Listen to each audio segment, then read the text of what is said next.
ஆண்டவராகிய இயேசு கிறிஸ்துவின் நாமத்தில் உங்களுக்கு வாழ்த்துக்கள். நீங்க எல்லாரும் எப்படி இருக்கீங்க? சுகமா இருக்கீங்களா? சந்தோஷமா இருக்கீங்களா? இந்த நாளிலும் ஆண்டவர் கொடுக்கிற ஆசீர்வாதமான வார்த்தை சங்கீதம் 14:7 Psalms 14:7. சீயோனிலிருந்து இஸ்ரவேலுக்கு ரட்சிப்பு வருவதாக. கர்த்தர் தம்முடைய ஜனத்தின் சிறையிருப்பை திருப்பும் போது யாக்கோபுக்கு களிப்பும் இஸ்ரவேலுக்கு மகிழ்ச்சியும் உண்டாகும். அருமையான தேவனுடைய பிள்ளைகளே, தேவன் சீயோனிலிருந்து தம்முடைய ஜனங்களுக்கு ரட்சிப்பை கொடுக்கிறார்.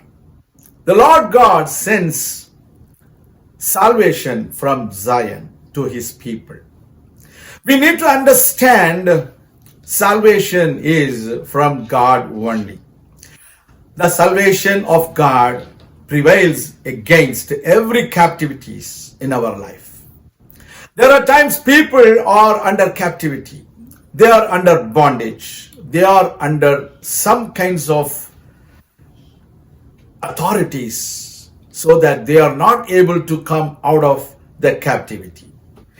When God sends salvation from Zion, there is liberation from the captivities.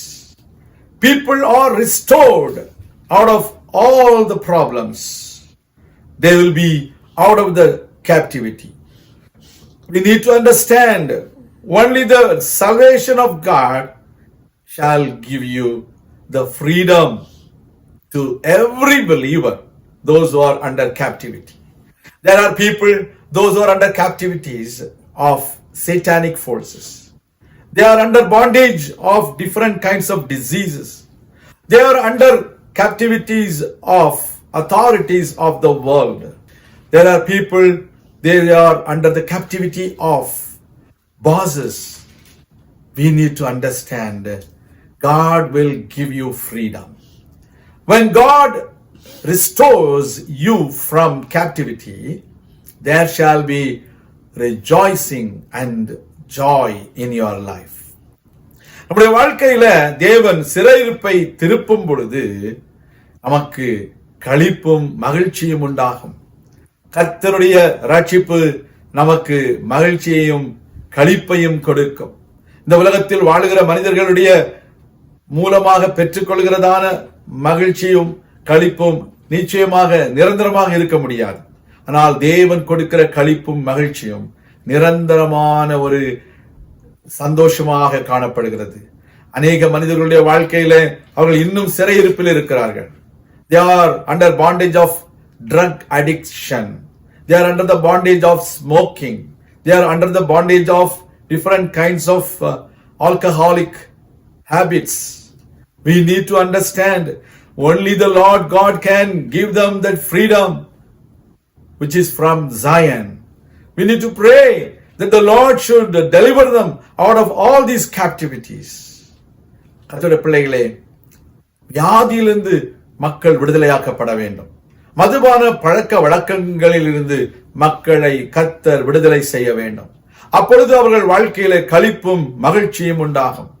அநேக மக்கள் பாவத்திற்கு அடிமைகளாக காணப்படுகிறார்கள்.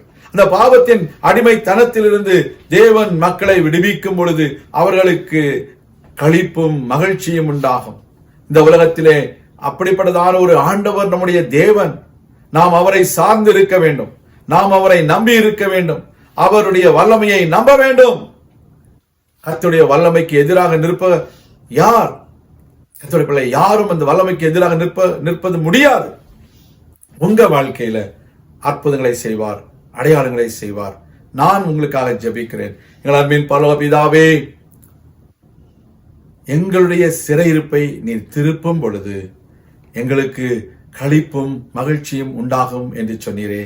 அநேக மக்கள் வியாதியினாலே சிறைப்பட்டு கிடக்கிறார்கள். அநேக மக்கள் மதுபான பழக்க வழக்கங்களினாலே சிறைப்பட்டு கிடக்கிறார்கள்.